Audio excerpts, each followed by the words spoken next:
Peace and love. Peace and love. Hey, everybody. I miss y'all so much. How y'all doing? I'm Sister Freedom, Big Mama in the house. We back on Scrambled Minds in the house. Okay. It's D to the O to the T to the S. What's up, y'all? How y'all doing? Yeah, y'all. Freedom's been on my behind about we gotta go live. I was like, no, we don't. Like, no, I need to break. And summer, right? We're trying to get through the summer, but I missed y'all, right? I was like, no, girl, no, we don't. Like, I want a break. I need a break. I can't. And I said, but the only way your girl coming back is if my big bro is going to welcome us and be on here with us. And anytime we call, yes, that's it. We're going to introduce the one and the only. You heard that part? We're going to introduce the one and the only bride. Right, take it away. They all know you. How y'all doing? Just glad to be here again. You know how we do. Yeah. We love you. We love you. And it's been so much going on. Everything I told y'all. Yeah, it's been a lot going on. This has been a crazy summer, and I think it's just getting ready to get crazier. But I think that we're about to make some stands, and some things are being said that people probably been wanting to say for a long time, but because I guess people that are from America, you know what I'm saying, we have a way about ourselves that wants to bring everybody together in unity. And like what you always say to me, Dots, all skin folk and skin folk. Okay. Well, if everybody didn't know, they can go online and they can pull it up. Today is supposed to be the first day starting a boycott because of the disrespect from from African immigrants. I'm just going to go ahead and say what it is. There have been immigrants, African, Jamaican, and quite a few people that we wouldn't have expected to have disrespect us so bad by calling us names like lazy, good for nothing, they can do it better. They come over here and do things better than us, and they don't see the big picture. I know you got a lot to say about it, Rob, but a lot of people don't realize how this really hurts, especially for us as Americans, because we have welcomed, we have paved the way to make it easier for for dark immigrants like us to come over here, and we've tried to embrace them, you know, and not for you to come over here and start thinking that you're better than us. So, Dots, could you just show a little bit? Before we get, yes, I'll cue that up. But I did want Rod just to sort of lay the field down a little bit about this FBA boycott, because Freedom was really, she was sending me a lot of clips about it. And I heard about it, but I'm not really in the know. So while I'm pulling that up, if you can, what is this boycott about? It's about waking up. Listen, we over here been paid for the world for 500 years. We ain't got no benefit from it. Every time we try to pool our resources and work together, somebody that ain't us, that look like us, is always in the middle. Saboteurs, agent provocateurs. Once we start waking up to who we is, we're going to automatically start holding our dollars back from immigrants, whether they African immigrants, Arab immigrants, Chaldean immigrants, Asian immigrants, because that awakening make you take control of your resources by nature. You had to be disrespected by the foreigner in order for you to be willing to reclaim what's yours. Because if he came over here and gave you honors and you already at the bottom in your own house, then you're not going to never move to get back into the control of your house. So they had to disrespect us in order for us to be like, enough is enough. We didn't been courteous, and we didn't been kind, we didn't been respectful. We done been giving freely from the heart. We didn't ask for nothing. And y'all abused us. Y'all misused us. Y'all stepped on us, spit on us, kicked us. Y'all fried us. Y'all barbecued us, baked us, roasted us. Everything y'all could do, but we still here. And guess what? That refining process of everything they did to us gave birth to this generation here. The buck stops here. And when you see them making these efforts, boycott effort means unity effort. You can't boycott when there ain't no unity. It's unsuccessful, right? That's why they want to keep breaking up workers' unions. Because if you can keep breaking up the worker union, then the corporations can control the narrative instead of the worker. It's the same thing with us as a people. If they keep busting up our unity every time we turn around, then the corporations called the United States is reaping the benefits, and we suffering the consequences of their exploitation. So if the foreigner to come over here and treat us with our proper respect and our proper due, we not gonna never move the rogue power structure from oppressing everybody else.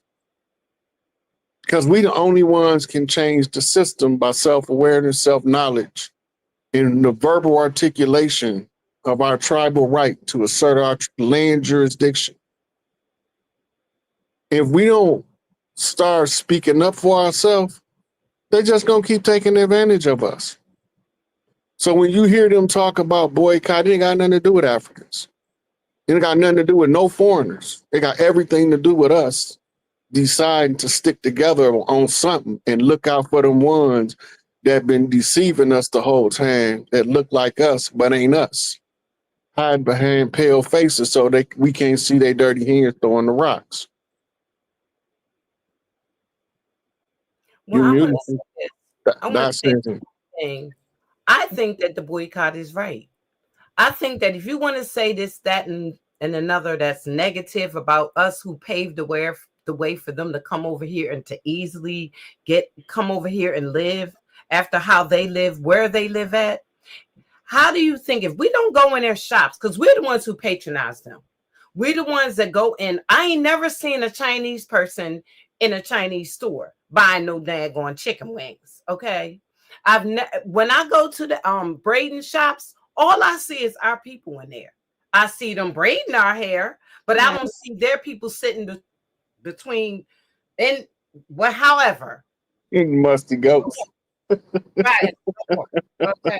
The ones that they're putting down that's that they're calling lazy, it's giving them $200 a pop every time they go get their hair done.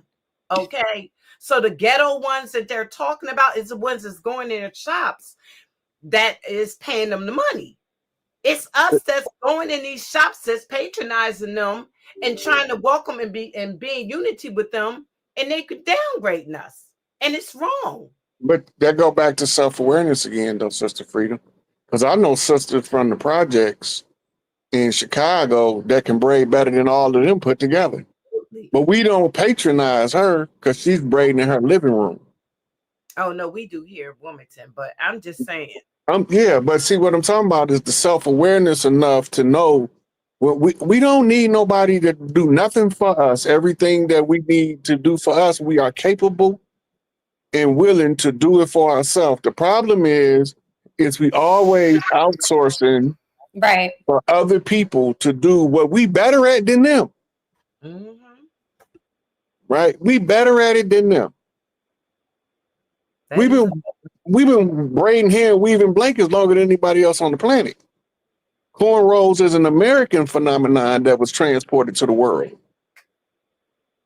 Right? So if they go into the African shop and they bypass the sister that work out of her living room on that side street, they looking for the same reason why they're not buying American made car. They looking for a foreign. You have no trust and belief and faith in what you can do, and you misplacing it. All it is showing is that we waking up to our own foolishness to stop supporting people that's not supporting us. That's all we can. That's what we supposed to do. And now is the best time to do it because we didn't hijack the whole algorithm in the world shaking in their boots because we didn't figure out who we is and who we always been. We the first families of the earth. Mhm. The out of Africa theory, they didn't even know about America when they came up with that BS. Everybody ain't out of Africa. It's true. It's more people out of America than it is out of Africa.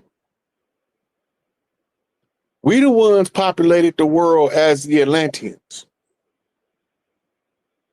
We the ones gave Kemet they high sciences under Tahuti, who came from over here. Right? So we looking at the world from a Eurocentric perspective. And as long as we see the world from the perspective that was given to Europeans, they didn't even teach themselves. Let that sink in.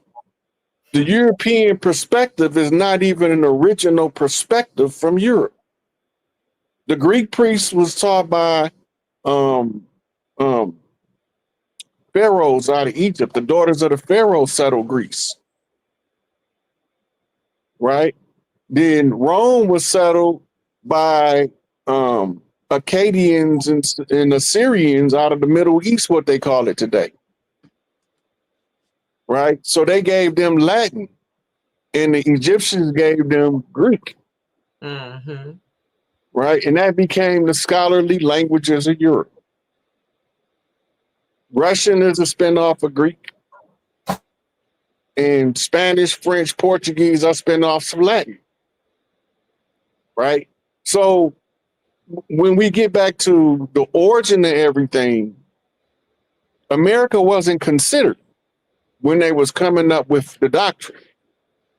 American anthropology and archaeology only 200 years old. Wait, what doctrine are you talking about? America wasn't considered when they came up with what doctrine are you talking about?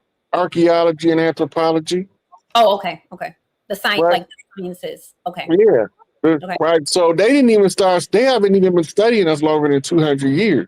We do not fit in the paradigm out of Africa that's built on the teachings of who they call Socrates, the father of history, or is it Hippocrates? Socrates, yeah, the father of philosophy, quote unquote.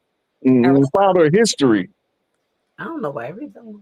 The father of history, they call it. It's one of them Greek philosophers that they credit with being the father of history, right? And that's how long they've been developing the philosophy and theory of the out of Africa theory. America wasn't in the equation because before 1492, they didn't believe anything but across the ocean. And if you go that way, you're going to fall off.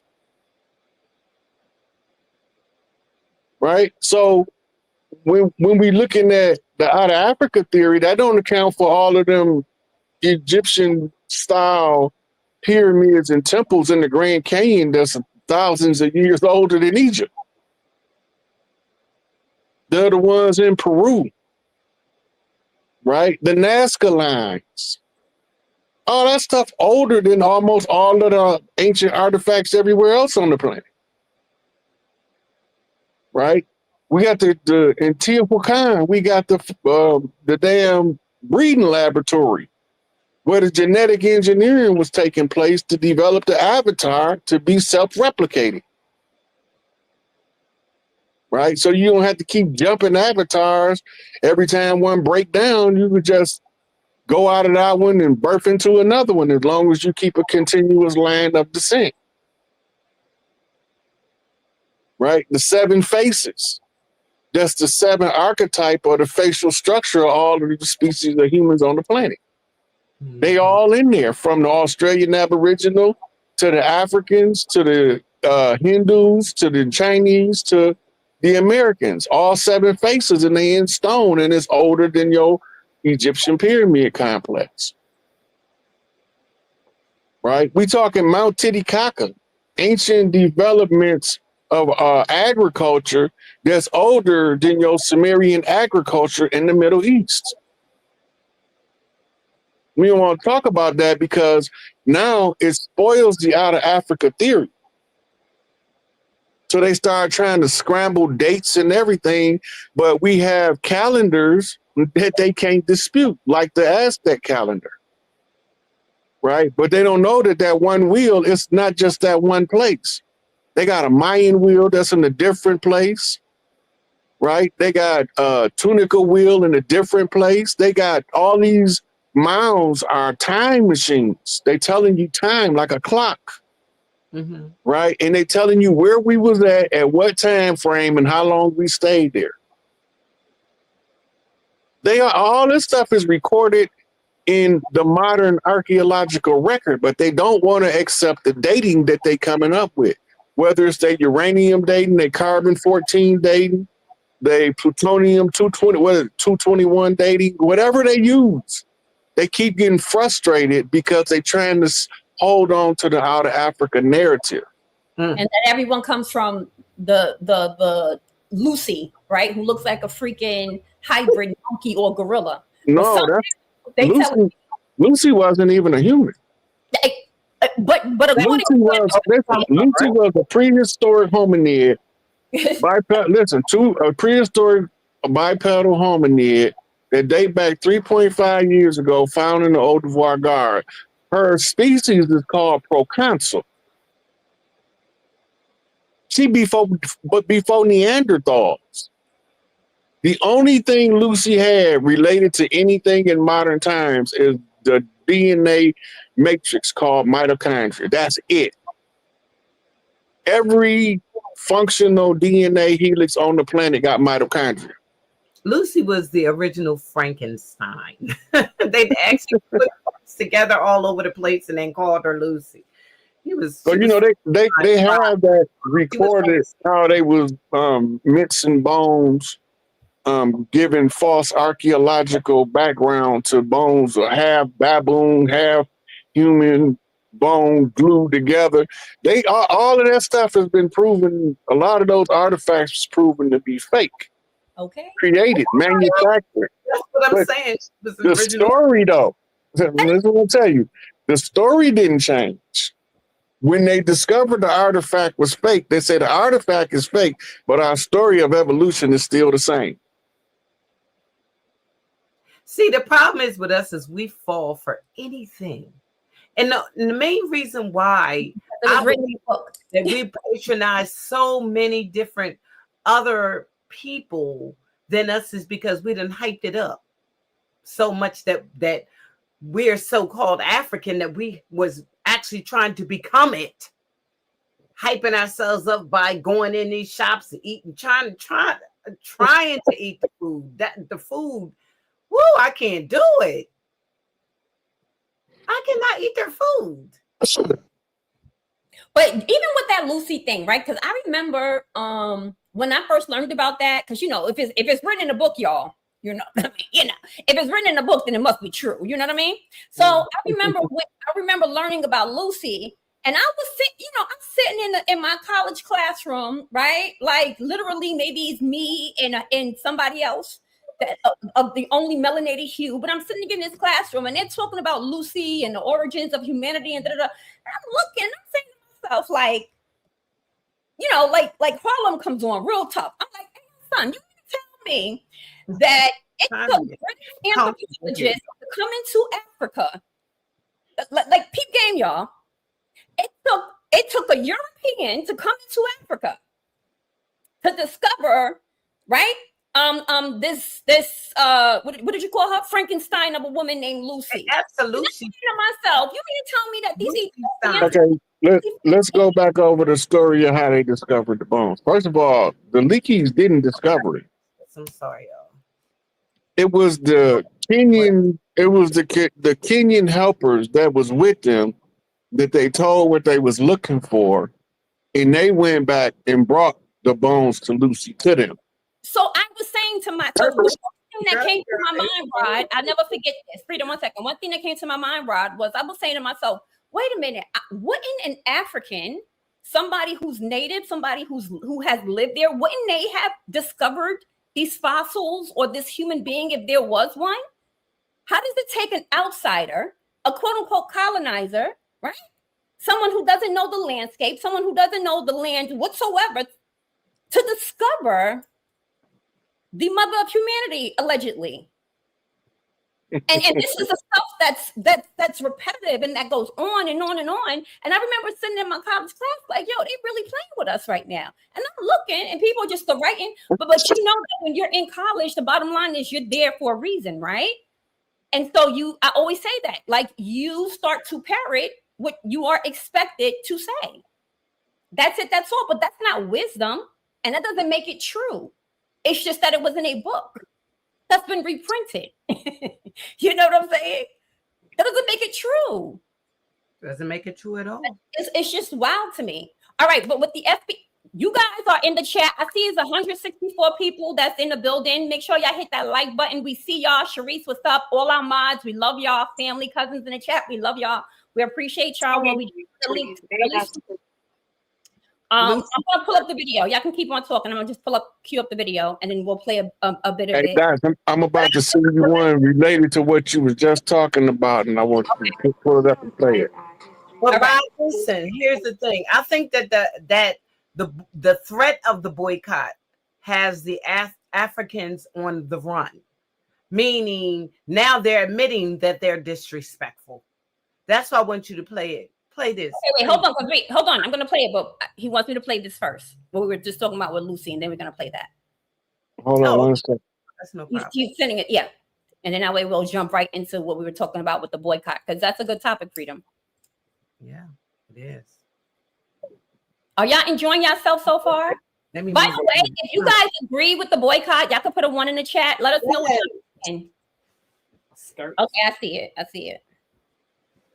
I love how she explained this. This is so accurate to what you're saying about the Leakey's discoveries.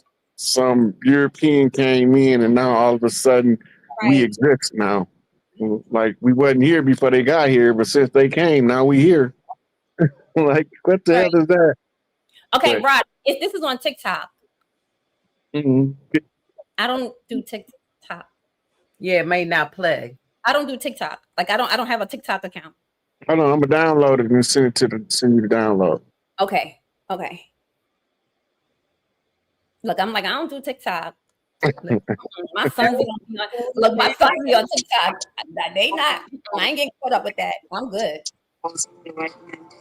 And if you agree, Dots, put a 1 in the chat if you agree. And then we're gonna ask you, if 1 or 2 people want to come up or something. We play the victim so well.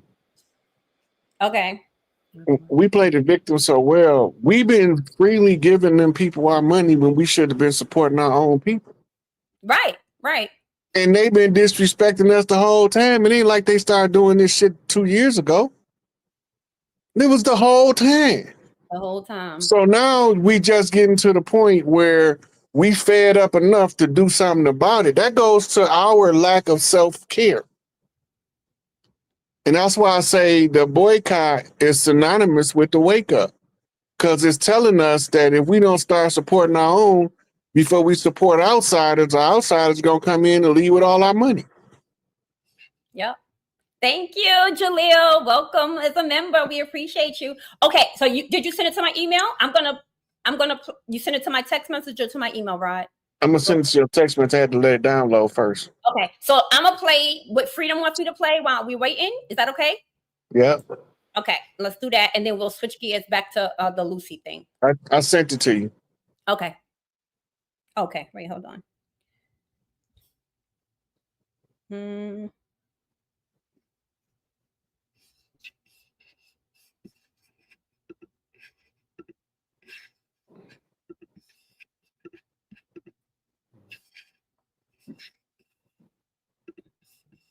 Freedom, you know where you want me to start this at?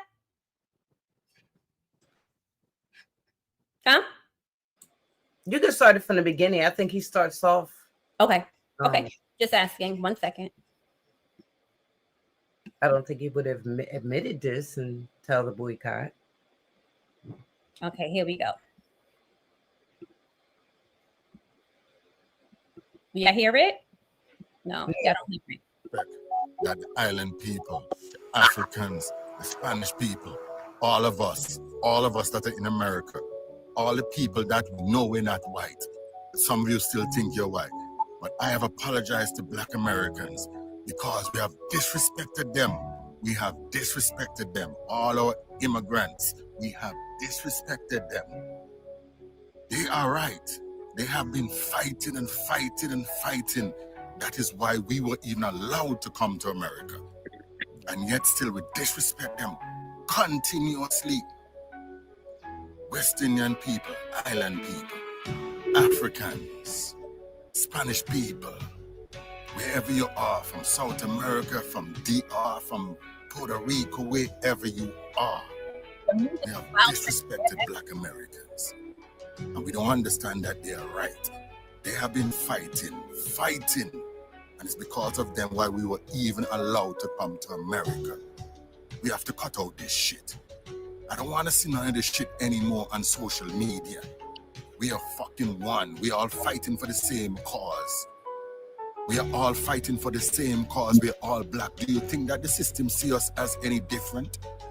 We are the fucking same, and they have been fighting for us, for Black people. So cut that fuck. When we started Warby Parker, we just sold glasses. And You know only he ain't online. African, right? People like them a lot. That. So we offered more things, Oh like Lord. sunglasses and contacts. I saw you there. Y'all know he wasn't African though. He's from the islands. Right. Because and the reason why he mainly came on and was saying something because there was an African sister, and I can go in here and probably find her who she was the FBA Foundational Black Americans started off speaking just on Africans, but there was a African sister that came on and she started adding everybody else in. She started adding the island people like she needed some help. It was a form of manipulation because it was strictly the Africans that he was speaking on. And he was I saw another video that's dealing with it. I'm gonna pull it up, y'all. Okay. But and she started, just running her mouth saying, well, you don't want to go to war with us because I'm going to stop the doctors from don't wait on no Black Americans when they come into your stores. Don't wait on the doctors. Don't wait on them when they come into your facilities to get help. Don't do this. And she said, if you talk about us, you're talking about the Jamaicans, you're talking about this, you're talking about that. So that's probably why he's the one that said something. But I'm saying to myself is, yeah, he was telling me I ain't got nothing to do with that BS you talk about. Come into your places, then you don't have no money to send home to your people. So I don't even know why she was saying that. So she was paid. Because at first it only was going to be one day that this boycott was going to happen. When she started running her mouth, that's when they said, oh, okay, well then we're going to make it the whole month of August. And when we don't come in your shops, the ones that you call them bum ass and lazy and this, that, and another, and our men is this and our girls is that and this, that, and you can do this better than us and all this. Well, we're going to see how much you're going to have in your pockets to send home. Oh. Because your own people not patronizing you. So go ahead, Rod.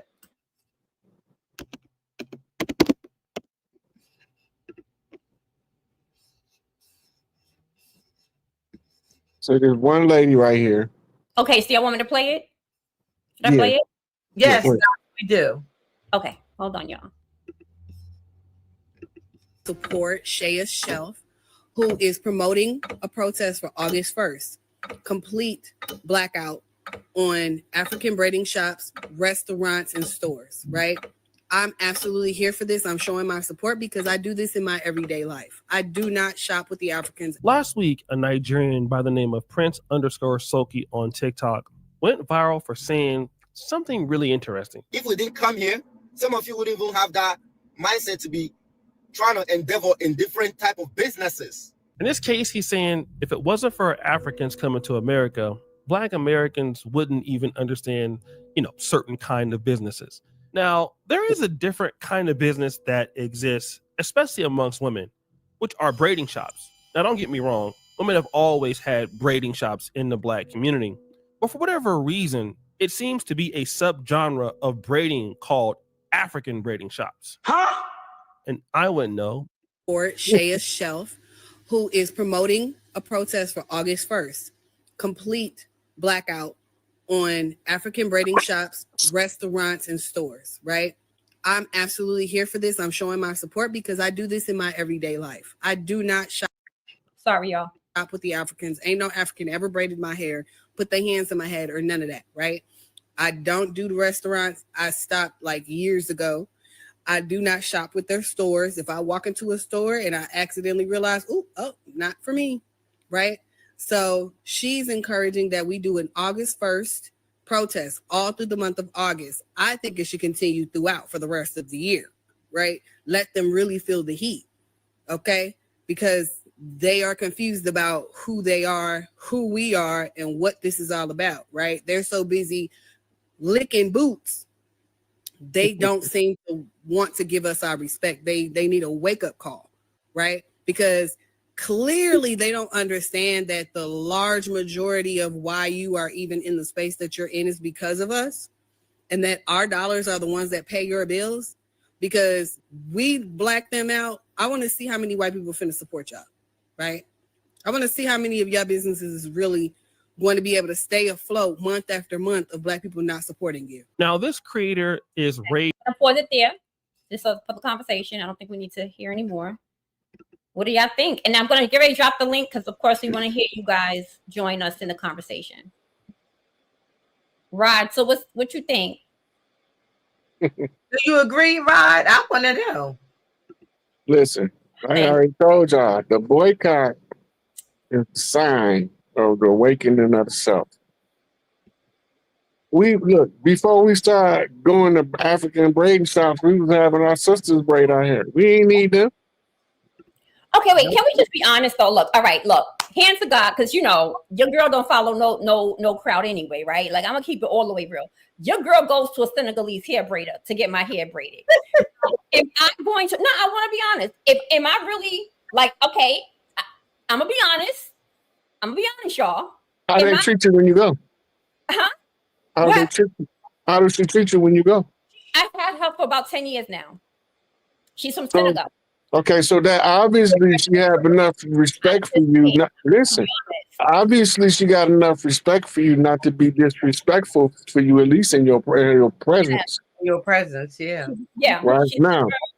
But the whole thing is, we got to look at what leads to a boycott.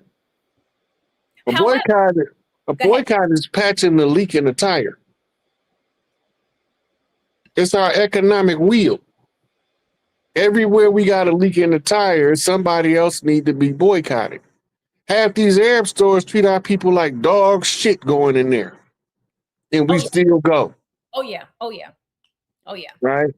And we don't know what the hell we eating in the Chinese restaurant. We might be eating rats, cats, dogs. We don't know. But we still shopping there faithfully, and everywhere that and then they don't always talk to us with some sense. Right. Somebody asked a good question. Define boycott.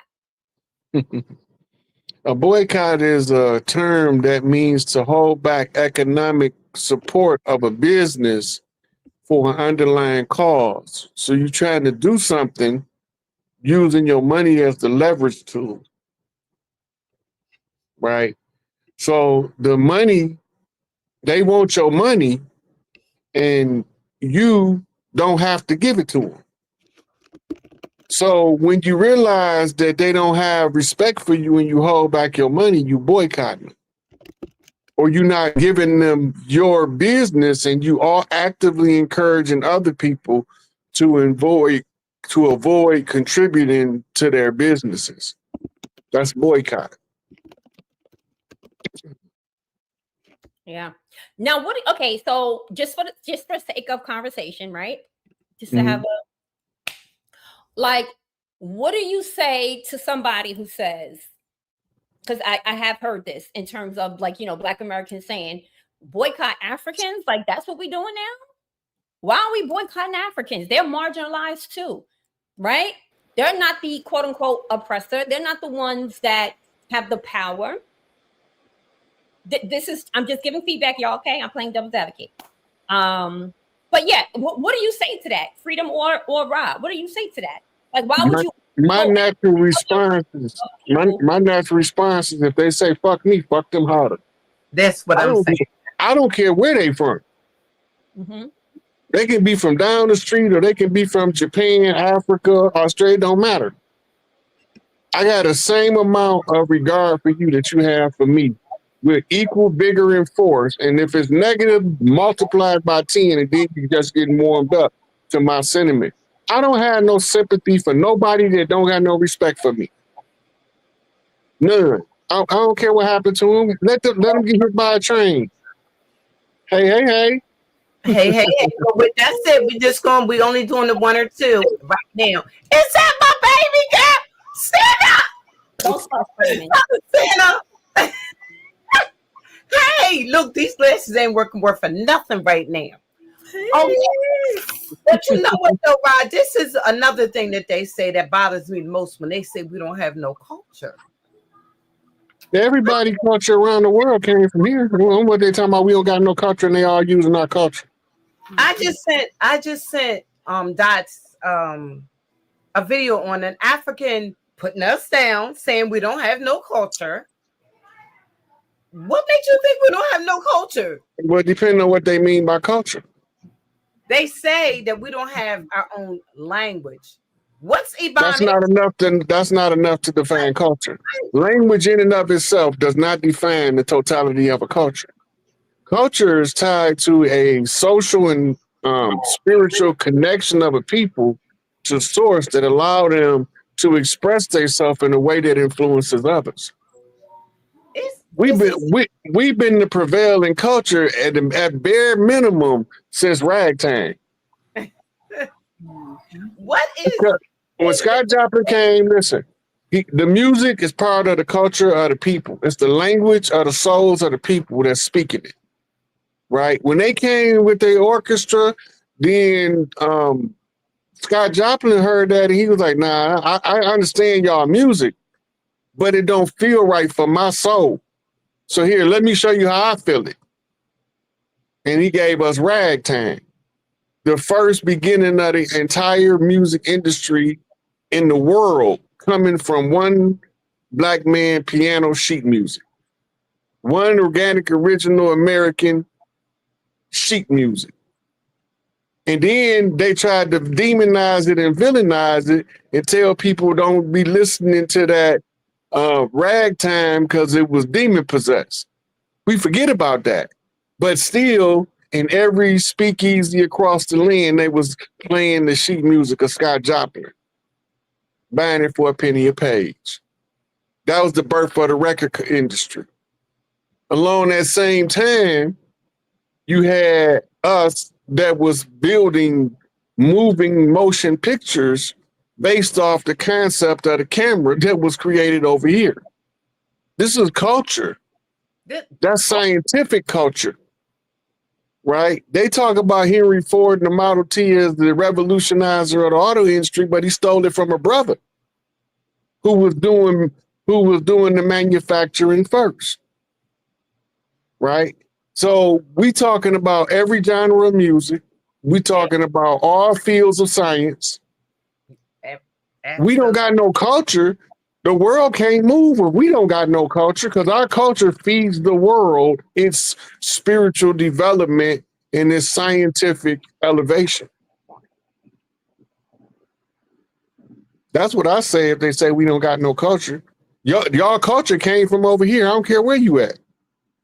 You even see hip hop going into Hinduism now, where they doing the Hindu dances to the hip hop music. We got whole blues scenes in Japan and Korea where they still playing B.B. King and trying to sound like Bobby Blue Bland. That's still going on. That came from the Mississippi Delta, right? Your pop music, your rock music, it all came from old Mississippian music. Your country music. What you mean we ain't got no culture? When we don't got no culture, ain't nobody gonna have none. Basketball came from over here. They can tell you some old Jewish boys Club of America coach took a soccer ball and made basketball if you want to, but you will see it in the old Mayan depictions. We love ball games, always have, because it was a source of stress relief in the times of peace.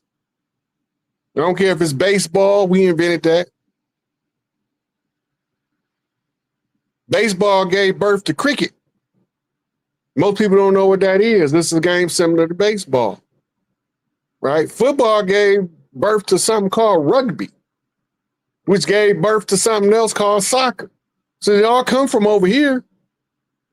Why they taking all our stuff, exporting it around the world, trying to claim it for themselves if we ain't got no culture? And you see it when you go visit. Let's talk about it. Sorry, I know we have Cinnamon up here and we have 2 Grand that joined us.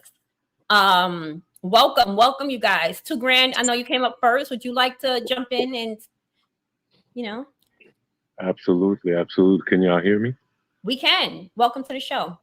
Thank you, ladies. Thank you for another fire show. Thank you for having me. I've been here before. Shout out to Rod, always dropping gems. Last time I spoke to y'all, this conversation definitely hits close to home. Last time I talked, I was on the panel before. So last time I was here, I was actually in Africa. I have land. I am married to an African, but I am a Haitian man. So culturally, where I am from, my bloodline, which is, I know this is what it's all about. It's about our DNA. Where I am born, I'm born in Canada. That doesn't matter to me. I'm not, I'm Canadian on paper, but I'm Haitian first. But I married a Kenyan woman. So I was able as well to see that side that we're all talking about right now. We're walking a thin line. We got to be careful because we still are all one people. And as a man that I have land there, I have a home there, my kids are there right now. I'm in Florida, but my kids are over there right now. So with that being said, I have the perspective of being able to have experienced both these worlds. And again, what I was saying is we're walking on a line where, you know, I don't want us to divide, because we all know that's their end goal. These people are our brothers and sisters at the end of the day. When you go back and do the proper research, Rod could correct me if I'm wrong, or ladies too. When you go back to the Sumerian text, these people are still connected to Enki. You know what I mean? Like, and we all, those who know, if you know, you know, right? At the end of the day, having been there, having a home there, and having been there a few times in my life, these people are heavily indoctrinated.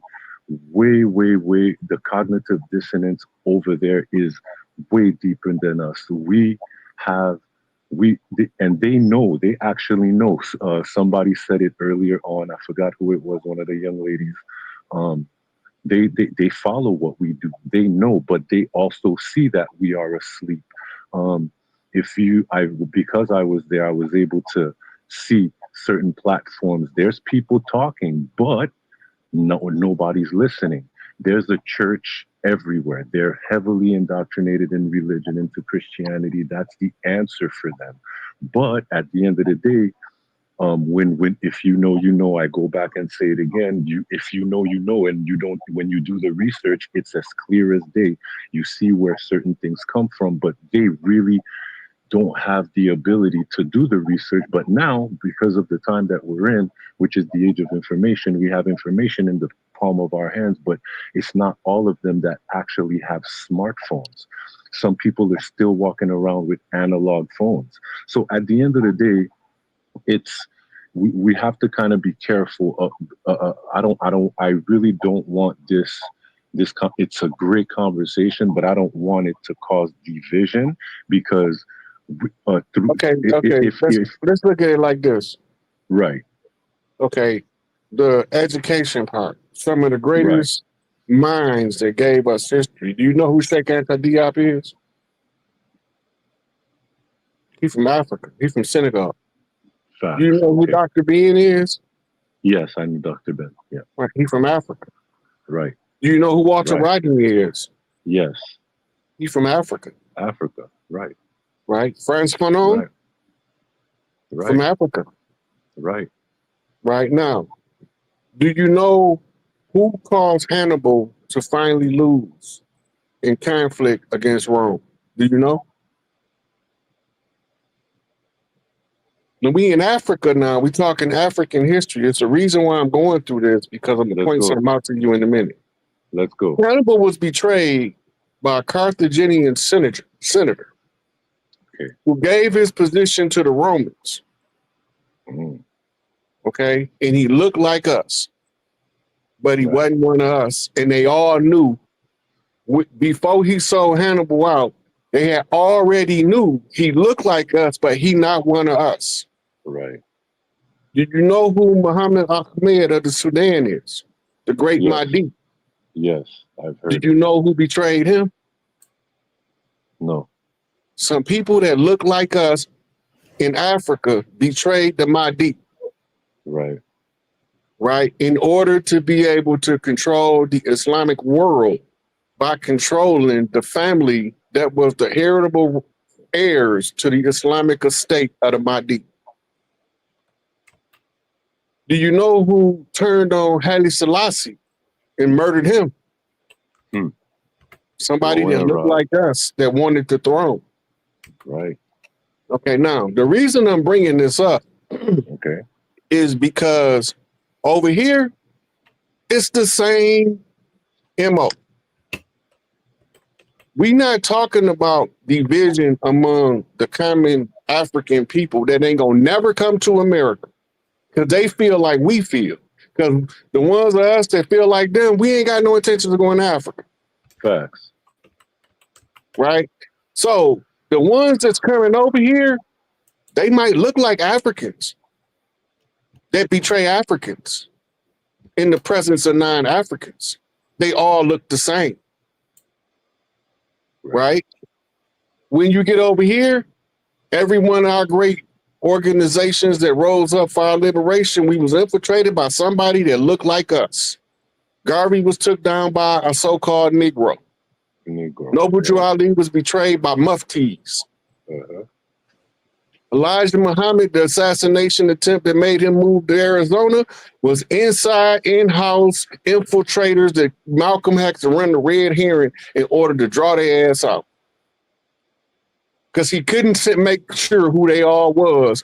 And Wallace was supposed to do it, but he lost faith, as they say in the Christian world, in his father. He didn't believe what he was doing was a worthy enough work for him to sacrifice his life for, because he had been converted into Orthodox Islam. All this is relevant because when we talking about the dispute on the American soil of the African that came here, they might look like us, but them motherfuckers might not be us. We are becoming self-aware, and this is going to automatically catapult us into standing up for ourselves in the form of boycotts and resistance to those who disagree with us, asserting our jurisdictional supremacy on our own homeland. We don't have a problem with Africans like Ibrahim Traore. He ain't trying to come over here and tell us what we need to do for us. Right. He over there doing what he need to do for his people. For his people. Right. Right. And all of those ones that's joining on to the call are more interested in serving their people than having their people serving a foreign entity called a colonizer. Right. There you go. That's what it is. And that's what it comes down to right there. That part. Right. So at the end of the day, that you hit it right on the head, Rod. Again, thank you so much, ladies, for allowing me to, throw down with the chief and with you guys. I'll let the other. I know there's another few people on the call, but thank you. Thank you too, Gran. It's always a pleasure. Thank you for coming up. You could drop down if you're done. Okay. Thank you. You're welcome. Hey, baby. Hey, how are you? Send the moon, send the moon. Peace. Peace. I don't know where Sister Freedom went, but I just want to say peace to you, peace to Dot, peace, big bro. What's going on? What's going on? Oh my goodness, so much has been going on. But I have been getting this message, and it's a message I feel like I have to share with everyone. We all must remember who we are and what we came here to do. And when it comes to like religions and all this stuff and all these different, as people call them, your cultures or whatever, I believe there's a little piece of truth in all of it. And it's important that we get in there. I think we need to study all of it because each of them took our truth and left us dumb. So for me, I went and got the I can't even talk about the Bhagavad Gita. Yes. I don't know why I couldn't even say it. And of course, I got a Quran, I got the Bible, I went and got the Egyptian Book of the Dead. And it's like, for me, I got to go and collect everything because I know that our truth, our knowledge was taken from us. And then they told us we're wicked, you're going to go to hell, all this other stuff if we practice our own ways. So I think it's very important that we go and get our knowledge back and get back to being who we are, who we were put here to be, and do what we came here to do. Because we don't forgot. It's sad. Mm. Mm-hmm. And personally, you know what, Sonny? I don't think we forgot. I'm sorry, Rod. I didn't mean to cut across you. I think that how we are is how we were supposed to be. We have our own culture. We have our own things about us over here. But what I'm saying is, like, when you walk down the street, you see a lot of sisters with blonde hair, and they ain't being who they supposed to be. And so that's what I'm talking about. Okay. We have taken on there's a poison. I disagree that is a part of us not being who we were supposed to be for one reason. Okay, what's that? The women in our culture have been used and died longer than some people been on the planet. Mm-hmm. And it was part of the primping and beautification programs that different women had in different tribes. Okay. Yes. And so when you see them dyeing their hair blonde, that's an ancient culture in modern times. It don't got nothing to do with Europeans when they was doing it before Europeans was even here. That's true. But now when they do it, what is their mindset when they're doing it? I'm really thinking about like the intention and the mindset. Why are they doing it now? I think it's just another form of beauty, like just how women do, how we primp and like to do different things. You ever see two women walk into a club or a party with the same dress on and how they look at each other? It's just no different. My dress. Oh, I gotta go home and change. That ain't never happened to me. I'm just saying. That ain't never happened to me. I ain't had it happen to me either. But it's rooted somewhere though. And it comes from each one of the divine feminine, one to express their femininity different than their sister. Right. Exactly. Right. If two of y'all are too much alike, it means that you're not being enough of yourself to separate you from her.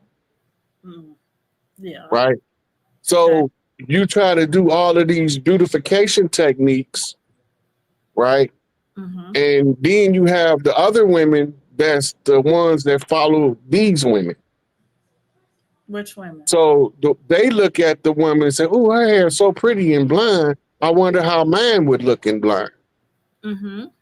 Right? So you got the trendsetter and the ones who follow the trend. It's also showing you the feminine hierarchy.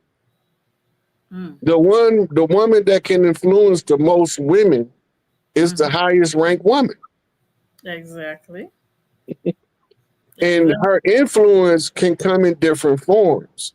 When you use the body as a canvas for art, the highest form of spiritual expression is art. Yeah. Not no book, not no Quran, not no Bible, but what they put on that canvas, what they write in them songs, that's the highest form of spiritual expression of the art. So the women been using themselves for canvases. This is where the origin of tattoo come from. Better say it. That's what I'm saying. That's my religion. Look at me. No, we are the paper. In other words, Yeah. I get what he's saying. I get what he's saying. We do a lot. Girls wear green hair, purple hair, pink hair.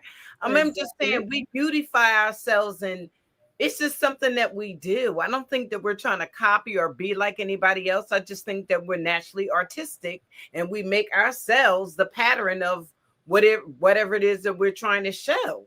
Yeah, that's what I think everybody. But when they 100% agree.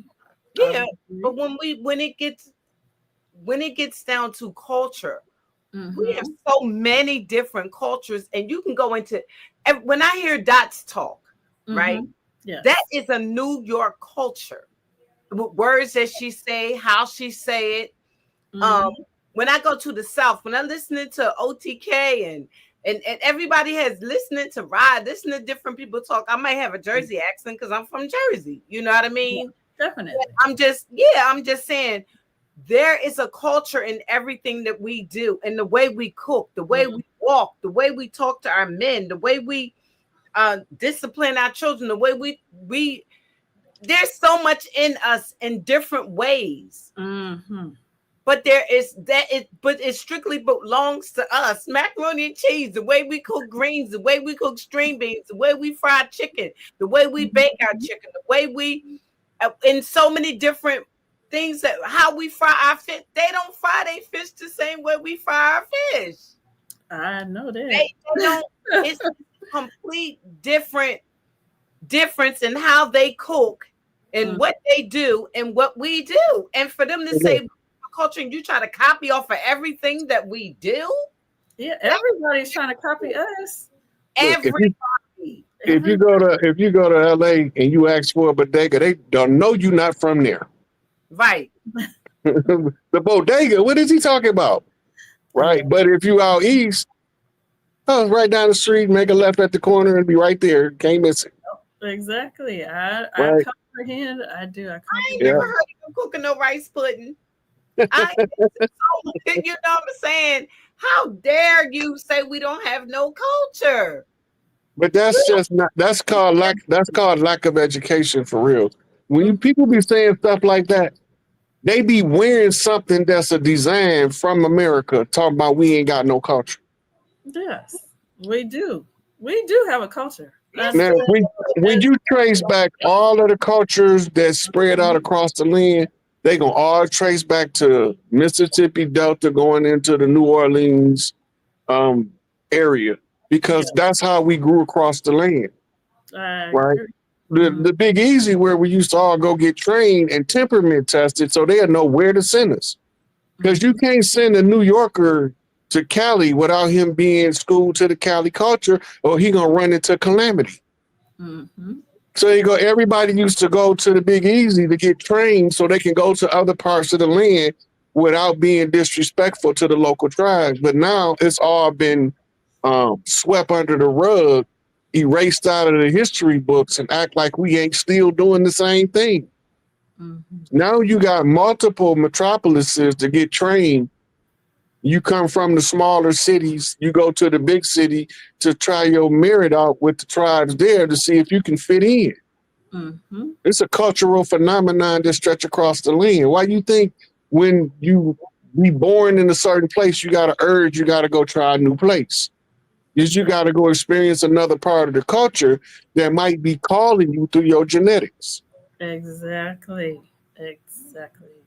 My problem is that the rest of the world knows our power, but most of us don't know how powerful we are. Like in Japan, they're paying black men $70,000 to come over and make babies with Japanese. Oh, love black people. Come on, sis. You know they all love black men, just like everybody loves black people. Yeah, that's what I'm saying. Everybody knows who we are. Yeah, a lot of us don't know our own power, and that's really what gets me. That's what gets me the most. And you know what? To Rod's point, Rod, to that last point you just made, and sometimes getting a traveling bug, right? That wants to travel abroad. You do that. And it makes you even more thankful and grateful. It reminds you, right? Very naturally, it reminds you like, oh, wait, no, this is not where I'm supposed to be. My home is there. And I need to appreciate it. I know that has been my experience, and I have traveled a lot. I love traveling, and I don't care where I've been, whether it's in Africa, you name it. It's like, no, this is not home for me. I know where home is. Like, it's a different feeling that you get. You get what I'm saying? So I know exactly. Look, first time I remember going to Mississippi, we went for my great grandmother's funeral.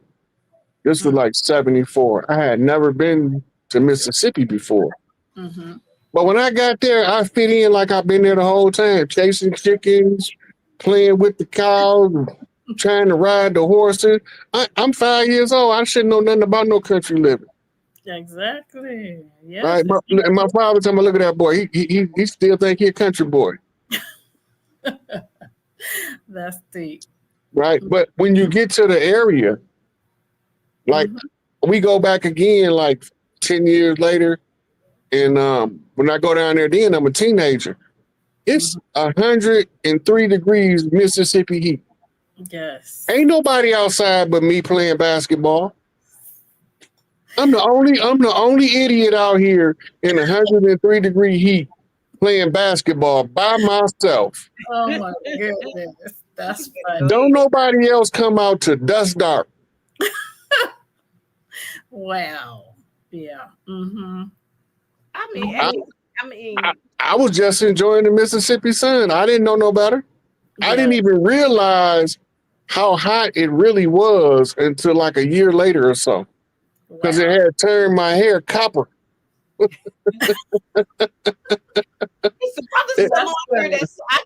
didn't know if the brother had made a mistake when he had said we were asleep. I mean, the brother that was just on, when he said that we were asleep, I thought maybe he had made a mistake. And no, he didn't make a mistake. He knew exactly what he was talking about, and I can tell you what he's talking about. And they over there, you ask them, are you Christian or are you Muslim? Most of them say they're Christian. I don't, it's just a lot of stuff that Africans, you're trying to speak English, just like everything that you're saying that we don't have no culture about, you're trying to be and you're trying to do. I just don't get it. Exactly. But see, that's again, remember, them the Africans that don't want to be in Africa. You got to remember that part. They wouldn't be over here if they wanted to be in Africa. They'd be in Africa. Why they don't want to be at home if they're so much better than everybody else? Because if you're the best coming from the best place, then why would you want to leave the best place to come to somewhere that's less than where you from? That's retarded. Yeah. Right. And so to be honest, these people that don't care who they is, coming over here, having an attitude about our determination of who we are. That don't even make sense to me. No. The thing is, we have tried to welcome them. We tried to bring the unity. It's the so-called Black Americans, and I'm going to use that word Black, even though I know a lot of people don't. But that word Black culture, Black has culture in it. It's just so we take phonics. But look, let me tell you what Haitian brother was just talking about when he said we asleep in the eyes of the people around the world, because we are the leaders in the redemption of the world. For real. And if the leader, if the leader has not started, then can't nobody else move. Nope. Right? So because they haven't been able to move to freedom before now, mean that the leaders over here wasn't ready. Now you see it taking fire globally. They've given the public notice following the tribal tradition. A lot of us have forgot the tribal traditions, except for some of the elders heard somebody talking about use the oral tribal tradition and they can't stop us. And now you got the Maori doing it, the Aussies doing it, New Zealand's doing it, right? They doing it in other countries in Africa. They doing it in countries in Asia. Putting government on notice that we no longer need your services, y'all don't work, because somebody in the Americas reminded us that we needed to use the oral tradition in order to beat the fraud of the paperwork. So now you're seeing it. people that before would be slaughtered for trying to reclaim their tribal rights to their territory being successful. We worried about being the victim. I don't care what nobody that come over here say about me. They can't move me. They can't stop me. All they can do is be cheerleaders on the sideline for the enemy, or they gonna get out the way, or they gonna be cheering for us. Them the only three positions. You either rooting with the enemy, you rooting with us, or you get the hell out the way. Okay. Right? So I don't care about somebody that we've been supporting all this time. They ain't never treated us right. Man. Why we support them this long? For real. Because we were brainwashed in believing that we are them. And I always say that's what hyped them up. That's what make them think that they all that is, because we help the enemy make them think that they better than us. Because we so-called never experienced Africa, and we so-called are some Look, type you ain't got to experience Africa if you experience Mississippi. facts. Yeah. Mississippi, go to Louisiana, go to Texas. You got all of the African terrain in them 3 states. For real. I'm in Texas. When they say, if you don't want to be African, you don't have to be African. We're not. We're not African. Facts. You just said African is a culture. We're not African. I'm going to say it. I'm not African. I don't know your culture. I've never been to Africa. I can only be African if I've been to Africa, lived there, you know, all of that. It's not there. It's not that. No. And they'll tell you that themselves. They'll tell you that we're not them. I mean, you know, I grew up in New York City, right? It's very diverse. But they were very clear that they're not us and we're not them. I'm 100% African. That's fine. Yeah. Why shouldn't you want to embrace, even if you thought that we were a part of you? Yes. Why wouldn't you want to come over here and embrace and not put us down? I mean, there's so much that we could say negative about Africa. Exactly. There's so much we could say negative about every country on the planet.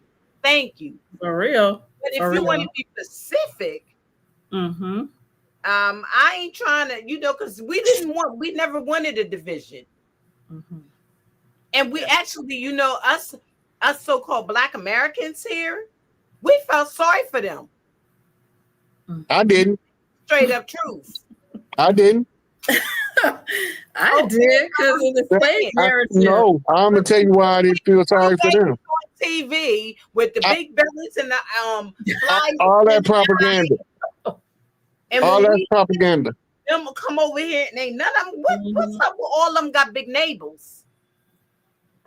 And they grown men. Freedom. And women.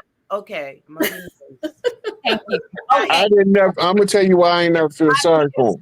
About the disrespect to the women, all kinds of stuff, getting away with grape. I mean, it's a whole bunch of stuff that we could say, but we don't do that. We said we wanted to welcome our brothers and sisters that are the same hue as we are from all over the world. We was, you know, what's going on?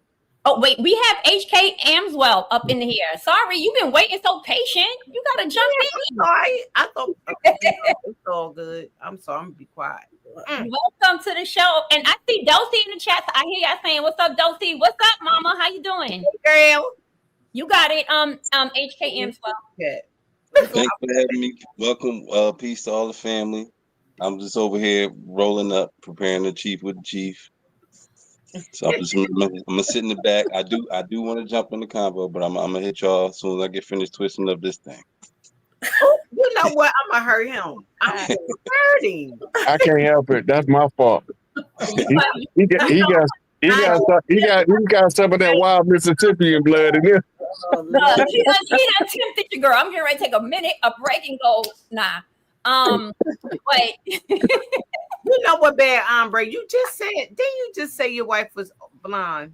Now you know what? I'm gonna hurt you. Now you said blonde wig or something. No. You always got something to say. You make me so sick. But I'm always happy to see him in the chat. I love all kinds of styles. I'm a styling gal. I like that. I like all kinds of HK Armswell is rolling up and getting ready to chief, and blow it down. We're going to switch gears a little bit, if that's okay, y'all. Let's backtrack for a minute and play that video I sent you because I want to see what the sisters say. Downloading it, Rod. I'm having a problem downloading the video. I on my laptop. I don't think she's in the chat. I think somebody thought she was or something. Oh, okay. Because I saw people saying hey. So I was like, oh, what's up, girl? But she might pop in the chat. Hey, look, y'all ever see this restaurant in New York with this real rude ass chef be talking reckless to people, but they love it? And they pay it's a 5-star restaurant, and part of the experience is being talked to like you ain't shit. Oh, heck no. It's the real restaurant in New York. People, the line be out the door. It would people trying to get in there so that they can be talked to rude and disrespectful. What? By this man and his staff while they serve him this terrific food. It would be in New York. We are very much like that. So what's the name of the restaurant? New Yorkers are very much like that. Oh my goodness. But but brother 832 said drop the link. Huh? The brother said brother 832. Okay. Oh, Alabama, what's up? Who said that? But look, I brought that up to show you how we are as a people. Do you want me to play it on my phone and then me try to wait a minute before you leave? I'm talking about the restaurant in New York. Oh, okay. We know these people don't like us. We know soon as we exit that door, don't nobody look like us be in that building. We every kind of double GA they can come up with. We know this. And we patronize them anyway. Mm-hmm. Now all of a sudden that we becoming self-aware, they patronizing of our patriotism of their shops is making us be like, I can keep my own money.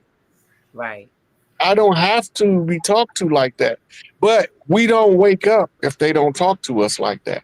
We don't start saying enough is enough if they don't disrespect us.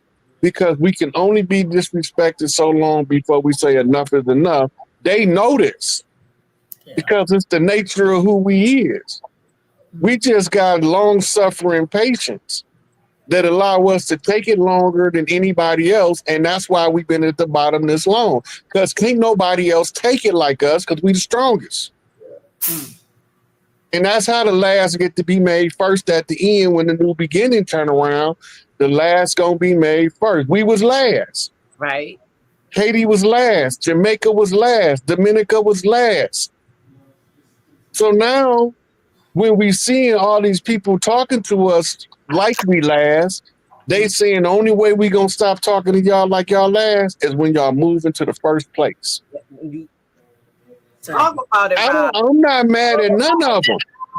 I got the same sympathy for them Africans as they had for us during this 500-year conflict. I got the same amount of sympathy because everything they've been showing us going on there, it's the same people we've been fighting over here, wreaking war on Africans over there.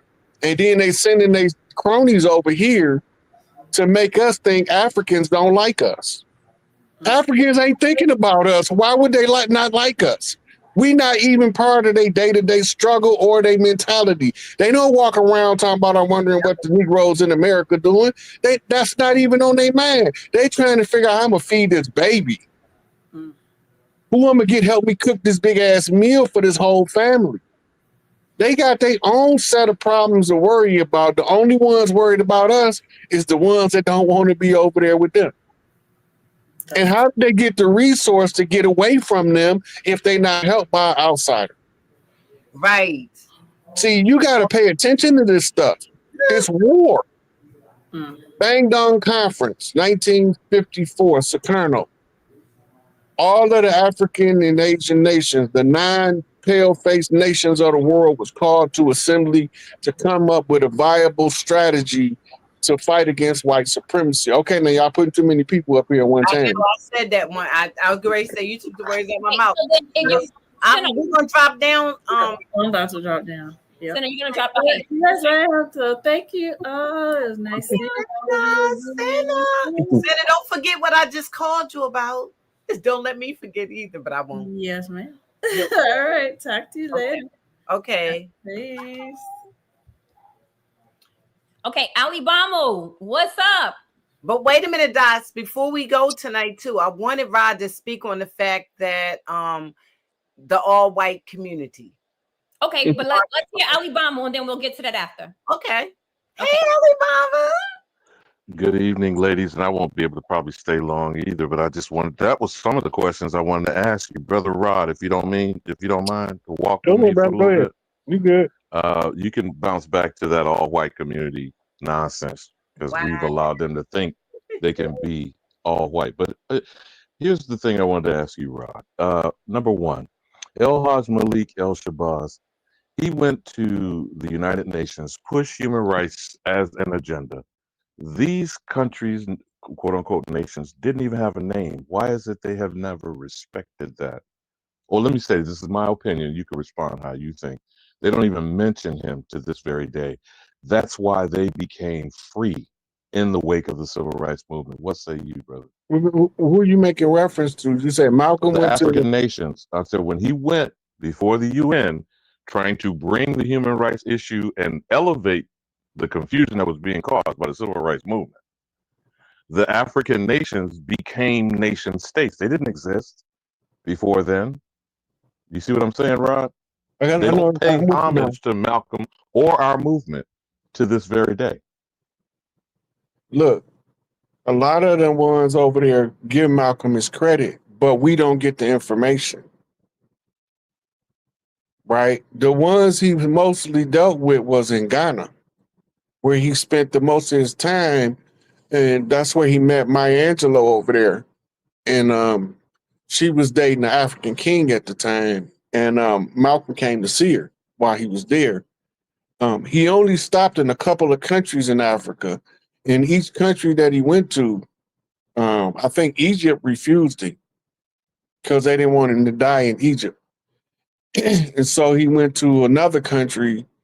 But Malcolm is globally respected. They just don't want you to know he's globally respected, because most of the stuff that we fighting against is, like you said, is carryover from what he was taking to the UN when he was talking about a human rights issue, which gave rise to all of the human rights relief programs of the United Nations. But they still didn't want to give us the same relief. Or the credit. That's what USAID we just saw got doged, right? Mm-hmm. And there's not a peep from them. But go ahead, you still want to cook on it, because my next question is about the freedmen and see what you say on that. So they don't want to ever admit we did anything of renown or anything of consequence, so they can continue to downplay our movement to reclaim what's ours. The only thing they don't have an answer for is when we follow in the tribal tradition, rallying the tribes, they don't have an answer for that. But they have an answer for suppressing us, for labeling us in the media to assassinate our characters. This is part of their war protocol. It's called hang 'em in effigy. It's a symbolic lynching ceremony done in the form of prosecution of a criminal act that may or may not be true, and may most of the time be overly exaggerated to intensify the negative reaction to get your political prisoners spoiled in the eyes of any prospective jury that will hear the case. Say use the media. That's terrorism. Yes, that's terrorism. They've been doing it to us the whole time. It's not new. And when that don't work, they do what they did to MOVE in 1985. They blow us up. They do what they did to that church in Alabama. They blow us up. Right? That was done on my 5th birthday. Those girls were sacrificed. Now, here's the thing about the Muskogee Creek and the quote unquote citizenship. Okay, we get ready to pull up that, Alibama. That was the next thing we was getting ready to pull up. So I want you to hold that, because I want to read the article first, and then you follow up with that question, okay? Can we do that? You got it, sis. Cook. You went right where I wanted to go. Hold on. It's called a masterful segue. Now I done talk too fast. Hold on, I gotta pull it up, y'all. Oh, good. Y'all can continue talking. Let me pull this up. While she's pulling that up, I want you to tie together that if you hadn't heard, the Cherokees are now asking for Congress to fix the problem, Rod. So when she pulls the article up, could you roll those two together? Yep. All of it is intertwined anyway with what's really taking place. Maybe I remember before she pulled us up, we was erased on paper, but they couldn't remove us physically. There's too many of us and we populated too fast. So they are the few, we are the many. We just got to remember who we are. But remember, they took us on paper and changed who we was on paper, but they didn't change who our traits and characteristics of tribal people doing tribal things everywhere we go. Yeah. That was a good segue, Alibama. 1 second. Let me pull this up. Okay. Tell me if you guys can see it, because I'm not looking at you. Yeah. I see it on screen. Okay. And if you could, while you do that, maybe put another, pull up the 3 million acres they gave to Muskogee. If you could pull that up in the back and maybe put that in the chamber. But go ahead. You want to, while I read this real quick, do you want to just send that to me and then I can pull it up faster? I'm going to see if I can do it. I'm on my phone, but go ahead. Okay, so basically it says the Muskogee Nation Supreme Court affirmed that individuals who are descendants of formerly enslaved people under the tribe are legal citizens, are now considered legal citizens. The ruling comes after Muskogee freemen have repeatedly fought for tribal recognition in and out of court alongside descendants from the Chickasaw, Choctaw, and Seminole nations. The court ruled the tribe's by blood language for citizenship requirement, the basis for denial of freedmen applications, was unlawful under the 1866 treaty, which granted freedmen citizenship status, and ruled the Citizenship Board must act accordingly. And there's a quote. I'm going to skip the quote. No, I'm not. I'll read the quote. The matter is remanded to the Appellant Citizenship Board, who is directed to apply the Treaty of 1866 and issue citizenship to the respondents and any other future applicant who is able to establish a lineal descendant on the Creek by blood Dawes roll or the Creek Freedman Dawes, the ruling said. The case was originally heard in September by a Muskogee district court judge who ruled in favor of freedmen descendants Rhonda Grayson and Jeff Kennedy. The pair were initially denied citizenship in 2019. The tribe appealed the decision, throwing the case into the hands of the Muskogee Creek Supreme Court. The Muskogee Creek Indian Freedmen Band took to social media to celebrate. After 46 years of disenfranchisement, we can finally reclaim our birthright as citizens of the Muskogee Creek Nation and honor our ancestors, the statement said.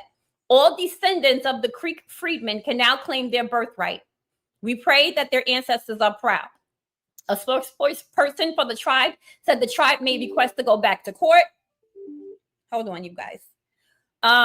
We are currently reviewing the order to understand its basis as well as its implications for our processes. It may be necessary to ask for reconsideration of this order to receive clarity so that we can ensure that we move forward in a legal constitutional manner. The tribe would become the second to grant citizenship to its freedmen after the Cherokee Nation did so in 2017. So they're delineating initially like these two groups of people, the Muskogees and then the freedmen. All right. Now, Alibama, take it away with your question. So do you see that in the private chat? Hold on. That got me working tonight. You know what? Well, but this is extremely important because I don't know, Rod, if you've seen, are you familiar? Well, first, I know you know the imposters, but the supposed civilized tribe recognized Muskogee Creek that ran over to Atlanta outside of Cop City. Yeah, and this particular, huh?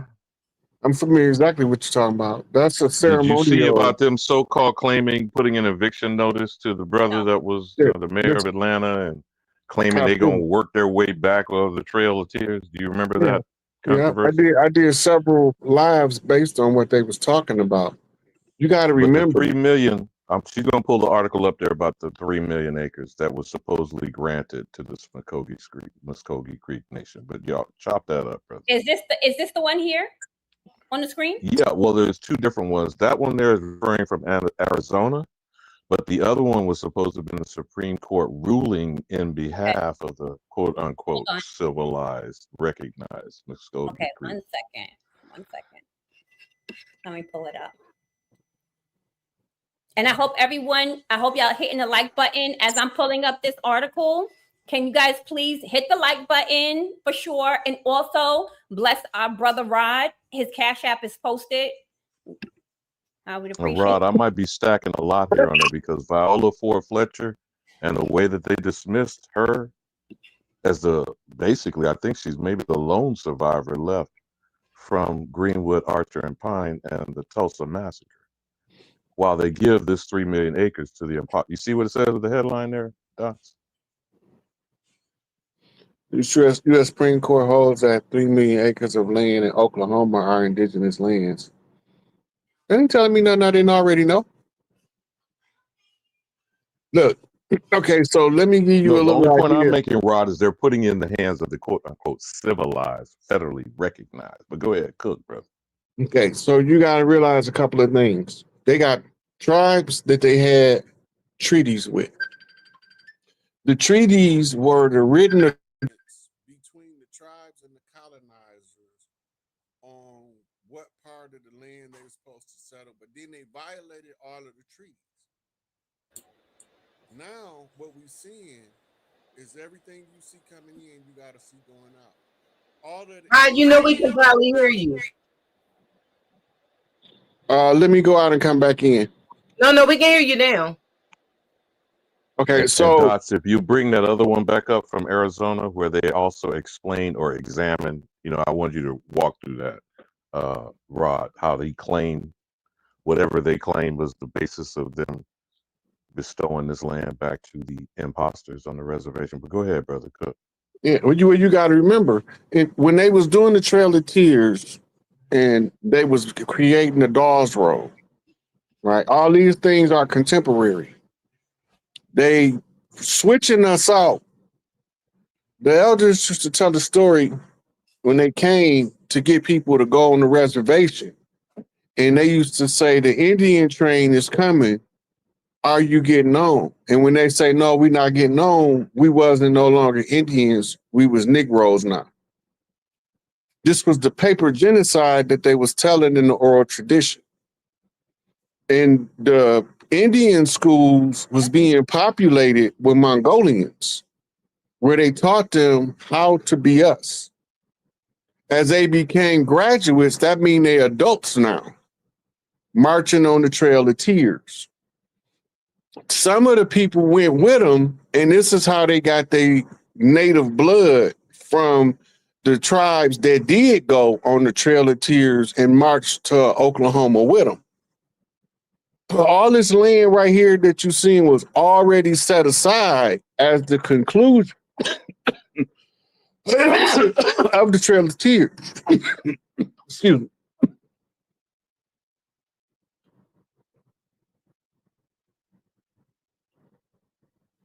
So when they made the treaty in 1866, they was relocating a sizable tribe from, I think it was the Arkansas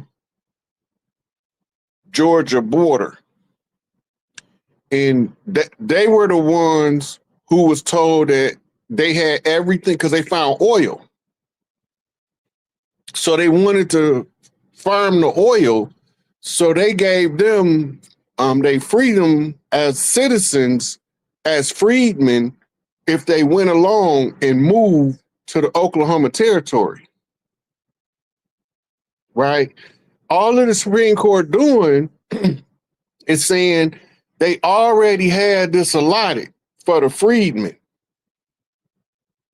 And they never made it there because they end up populating various cities in the Southeast because they was being murdered on the Trail of Tears. So that's so they could switch us out. So now you have the ceremonial tribe, which is not the original tribe. The ceremonial tribe can act on behalf of the tribe with the tribe's blessing if the tribe does not have a qualified member to fulfill the function. So this is why you see those Muskogee Creek that went into Atlanta and Cop City to put them on public notice they was following the tribal tradition. And that's why she had to read it and not just pass it to him and leave it.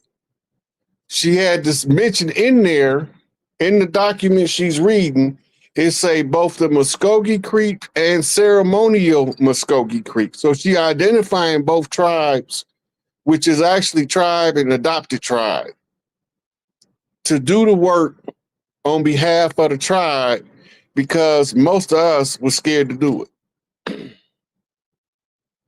So we had a lot of help from people that don't look like us, reclaiming everything, like the dude with the helmet sitting behind Pelosi's desk was taking us from Admiralty jurisdiction back to the Republic so that they can give it back to the tribes.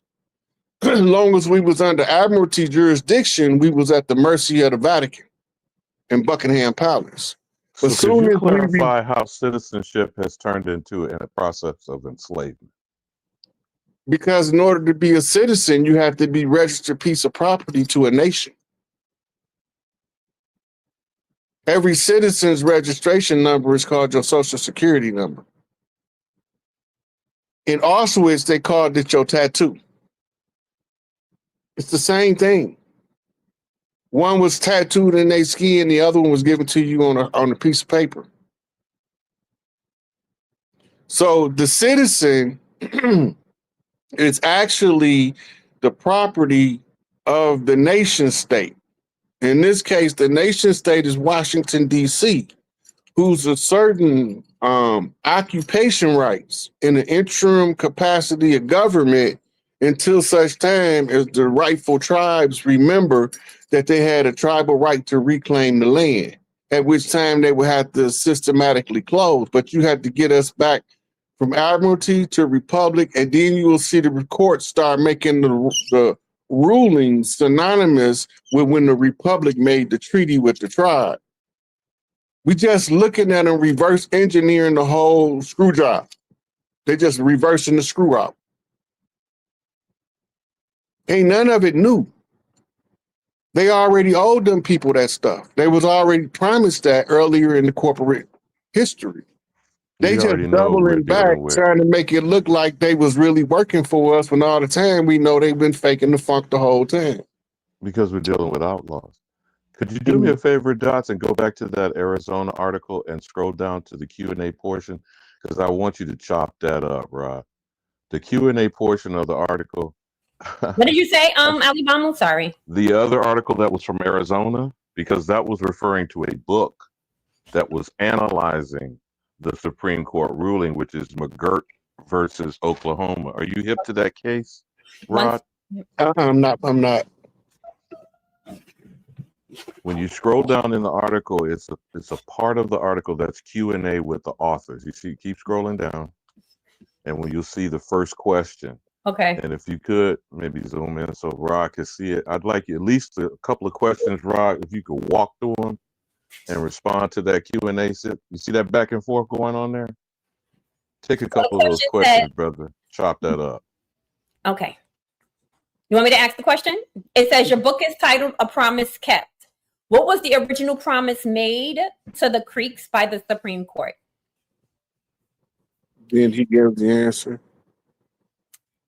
You want me to read it? The promise was that in exchange for Muskogee Creek Nation homelands in present-day Georgia and Alabama, the United States would guarantee lands for the Creeks in present-day Oklahoma. That's exactly what I was just talking about. Once I on had those, I had the geography wrong, but this is what I was talking about. okay. Once on those new lands, the Creeks would govern themselves and have jurisdiction over their territories in perpetuity, which is like forever. Yeah.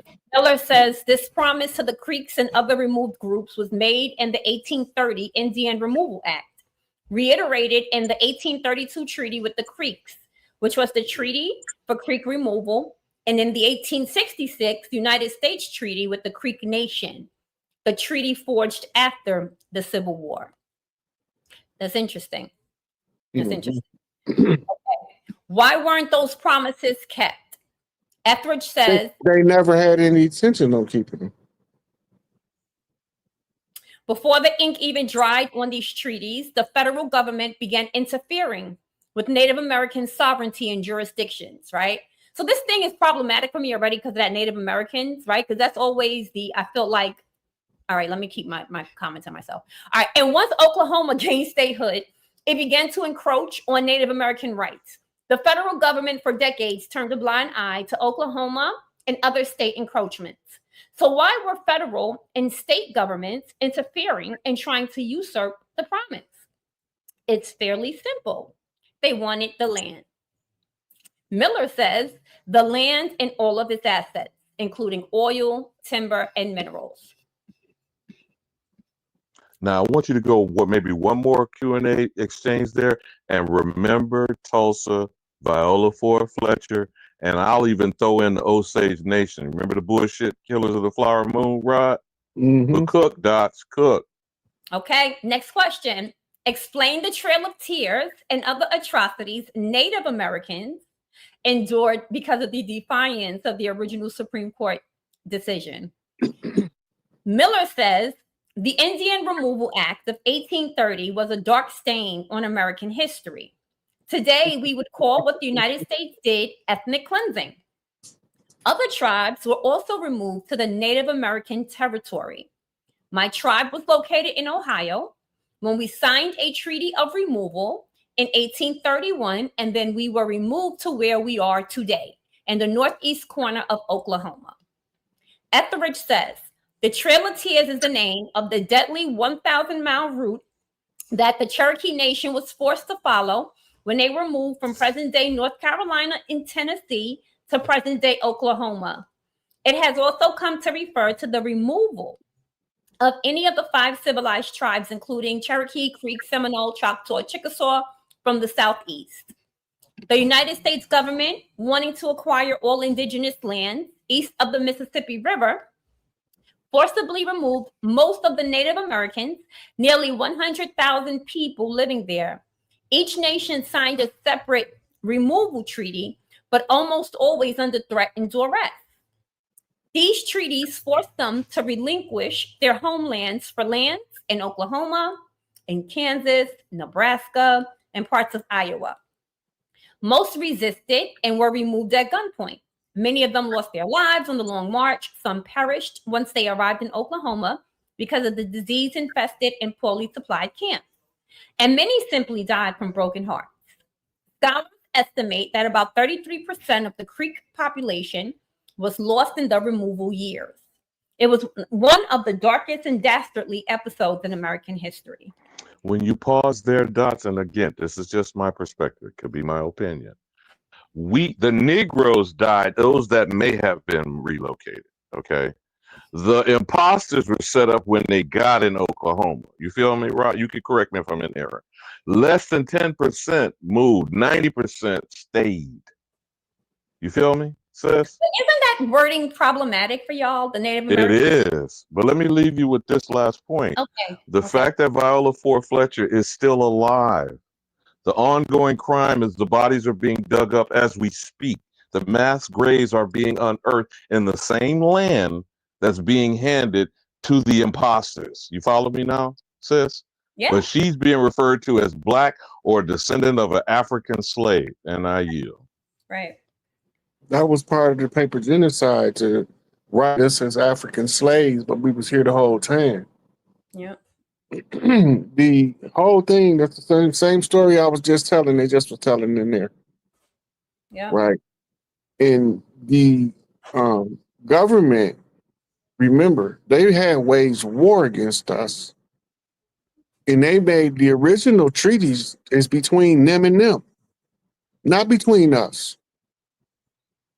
The tribal treaties that they made with the 5 civilized tribes was they attempt to hold the bear at bay. It's over 5,000 tribes.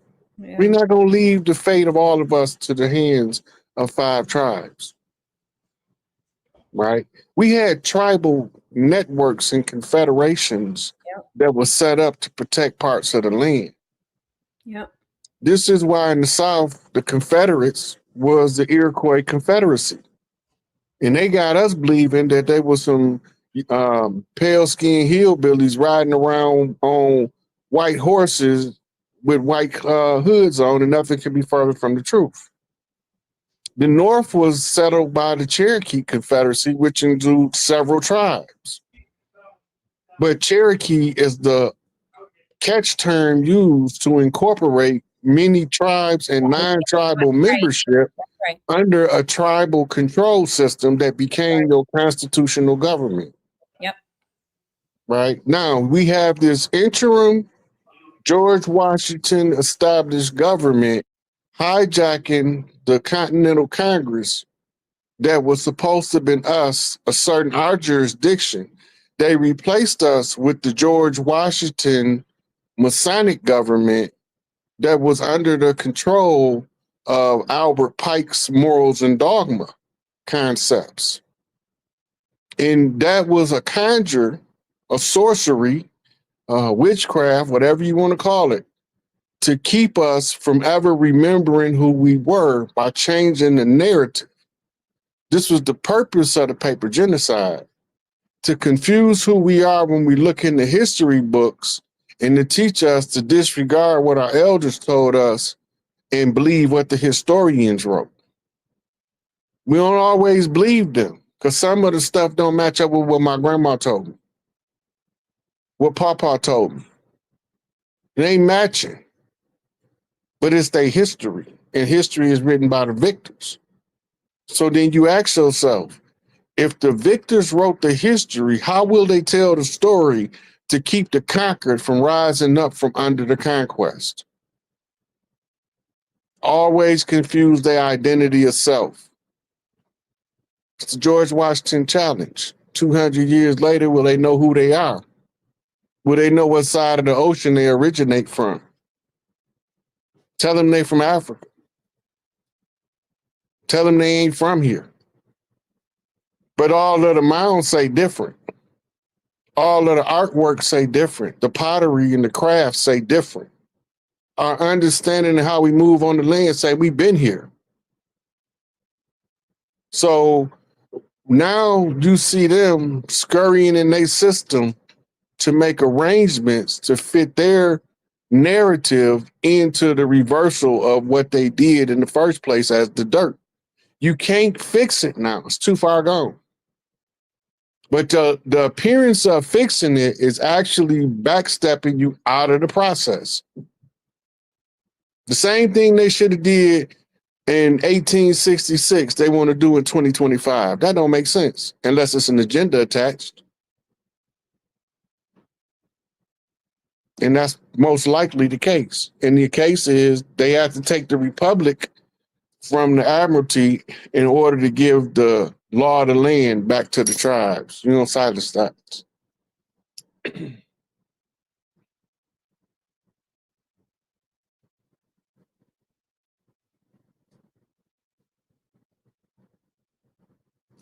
I don't know if you wanted to do any more interactions on that Q&A. I just wanted to bring it to you so you saw where, and by the way, this was from 2023, McGirt v. Oklahoma. And until Viola Ford Flesher's issue is presented correctly, because this last ruling from the Oklahoma Supreme Court, which had one of the judges in tears, was based on a nuisance suit, a public nuisance suit. The bodies are still being dug up from the massacre.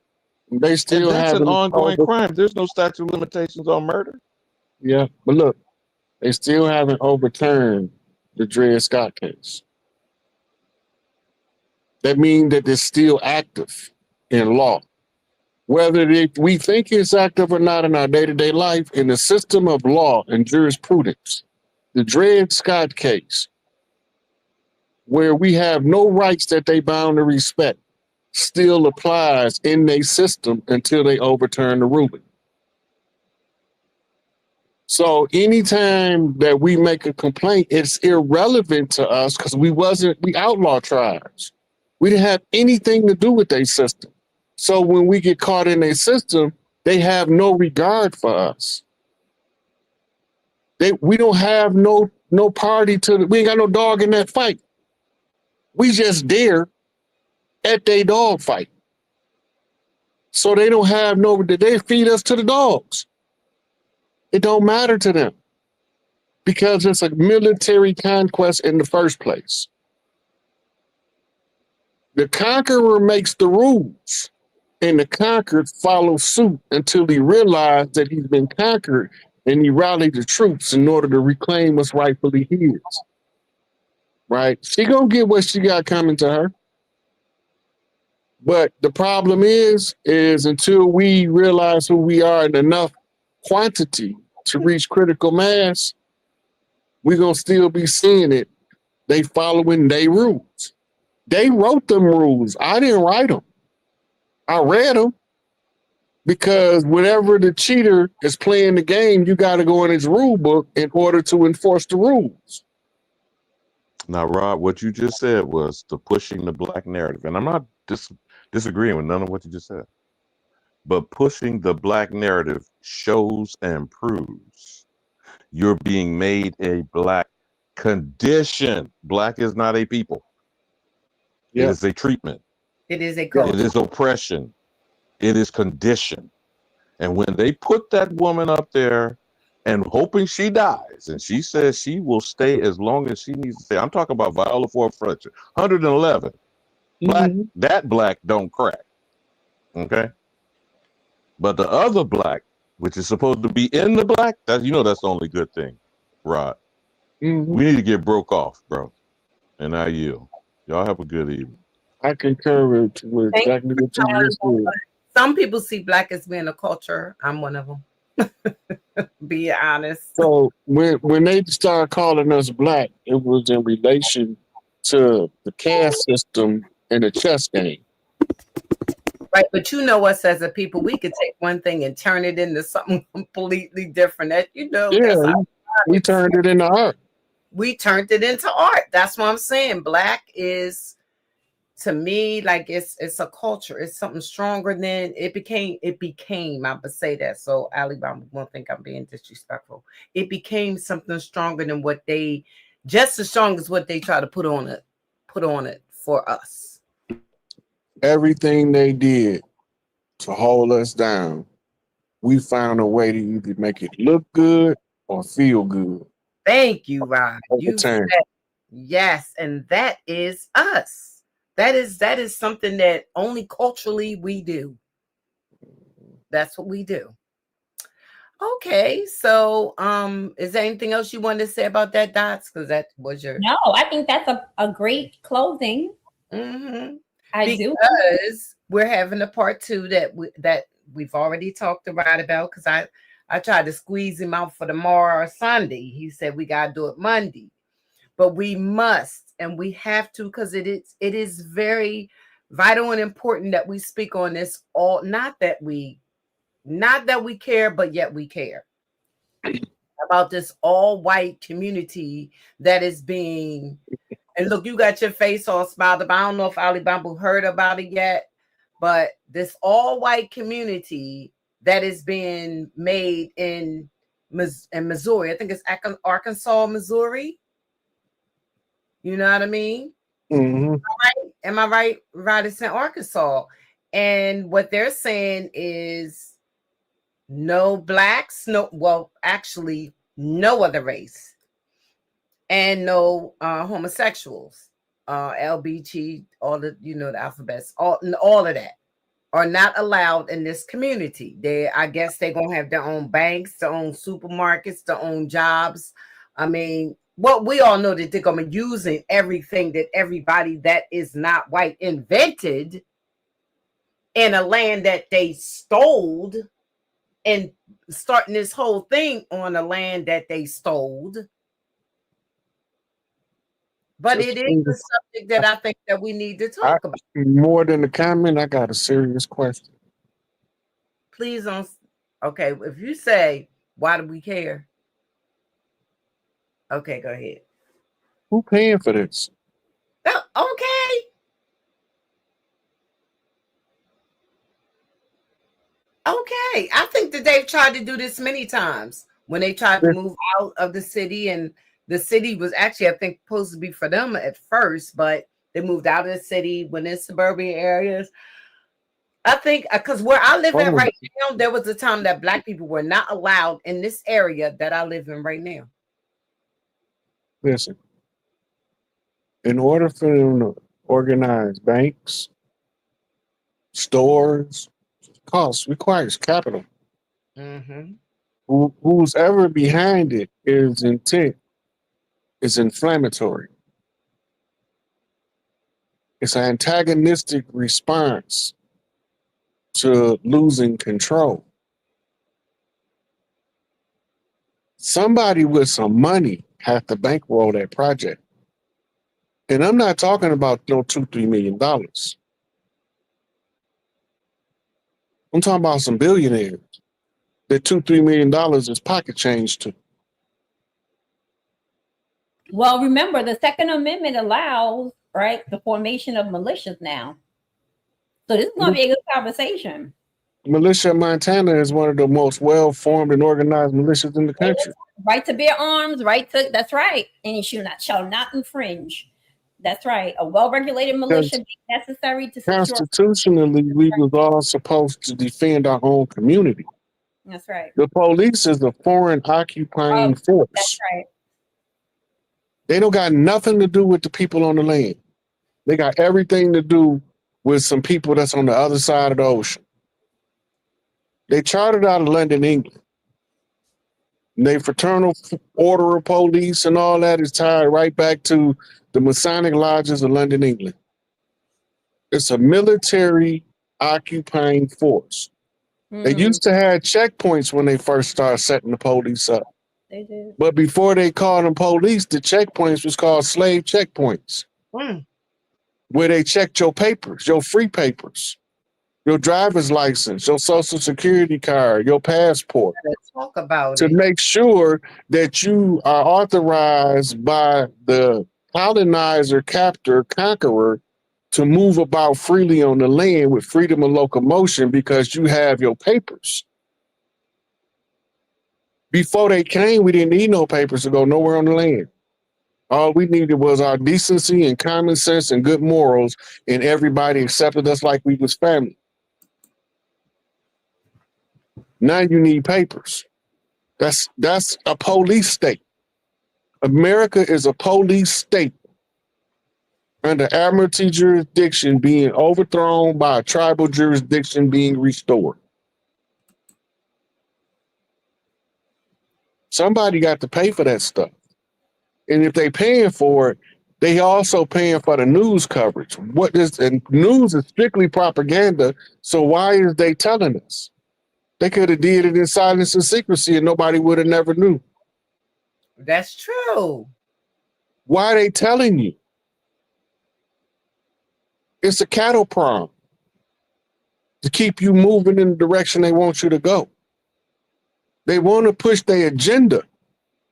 But if you can't see their agenda, they can convince you to push it for them. So they can say it wasn't me.